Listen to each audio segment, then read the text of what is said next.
Smithsonian Anacostia Community Museum presents the following audio interview with Irma Muñoz. It's about the entire community. The interview takes place in Los Angeles, where she is with Mujeres de la Tierra. The audio interview is overlaid with photographs illustrating the landscape and events described. Actually, I started in late on the issues of La Madre Tierra, and it had to do with living in the largest urban oil field in the country.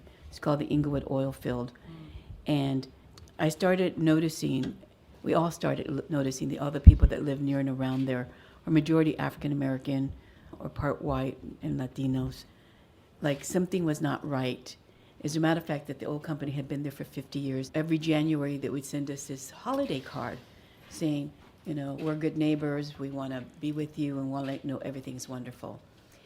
Unfortunately, 2 months before I got that annual holiday card, my neighbor across the street and my neighbor who lived right next door to me were both diagnosed with cancer. And they were 59 and neither of them saw their 60th birthday. So I immediately said, this has to do with what's going on in this oil field. Because they would never give a report. They would never tell us what was going on. We didn't know how many rigs were there. We just knew it was the largest urban oil field, and it was pretty scary. So we all came together, and it was organized by women, which doesn't surprise me. We all came together, and we took on a fight for like 10 years. A lot of this stuff does not happen overnight. I think if somebody had said, oh, this is going to be a 10-year battle, I'd say, I'm not sure I have the time. But what ends up happening is because it's not just about you and your family, it's about the entire community. And they were impacting water quality, air quality, and they were doing things that nobody knew about. So we ended up, I'm going to go to the last chapter here.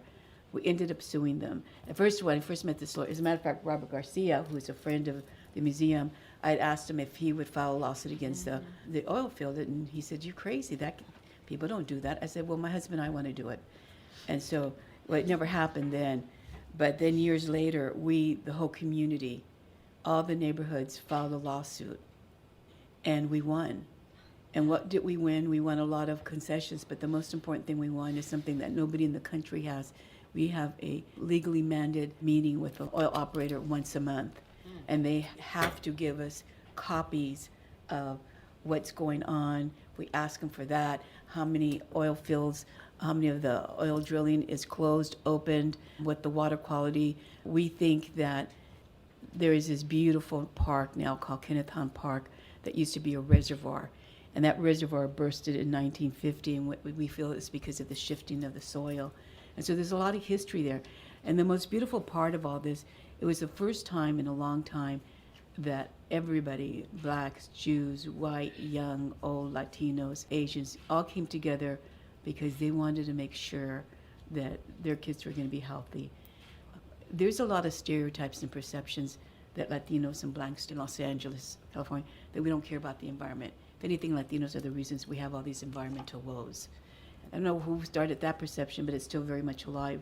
And so at one meeting, when they thought they were going to dump a power plant next to, the oil company wanted to put a power plant there, we found out the weekend before they had the hearing, and 600 African-American families showed up for the hearing. And my God, it was like unbelievable that when people understand that there's an impact to their health, their children's health, their neighborhood health, they will come out and speak out. So I'm an old time, I came in late, but I've been making it up for the last 20 years. But it's really changed my life, and it came at a good time because there wasn't a very strong voice at the time.